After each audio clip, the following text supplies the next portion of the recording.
السلام علیکم۔ آج کا پہلا سوال ہے کہ حضور صلی اللہ علیہ وسلم کے محترم چچا جناب ابو طالب کا اصلی نام کیا تھا؟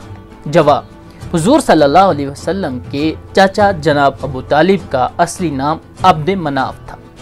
سوال نمبر 2، حضور صلی اللہ علیہ وسلم کے اس محترم چچا کا نام بتائیے جنہیں خود حضور صلی اللہ علیہ وسلم نے سید الشہداء کا لقب دیا تھا۔ جواب: حضرت حمزہ رضی اللہ عنہ۔ سوال نمبر 3، کیا آپ بتا سکتے ہیں کہ حضور صلی اللہ علیہ وسلم نے اپنے چچا حضرت حمزہ رضی اللہ عنہ کو سید الشہداء کا لقب کب اور کس موقع پر دیا تھا؟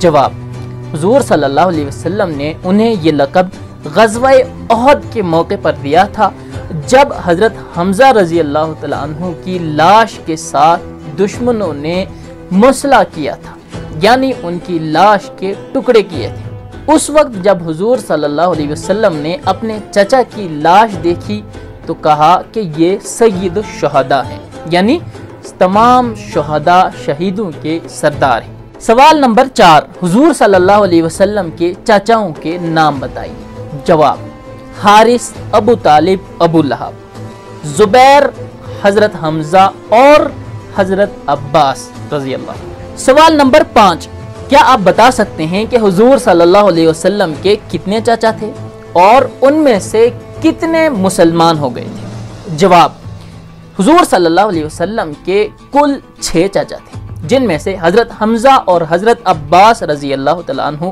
مسلمان ہو گئے تھے، اور حارث اور زبیر آپ صلی اللہ علیہ وسلم کے نبی بننے سے پہلے ہی فوت ہو گئے تھے، اور ابو طالب نے اسلام قبول نہ کرنے کے باوجود آپ صلی اللہ علیہ وسلم کی بہت خدمت کی، اور سب سے آخر میں ابو لہب جو ہمیشہ آپ صلی اللہ علیہ وسلم کی سخت ترین مخالفت کرتا رہا۔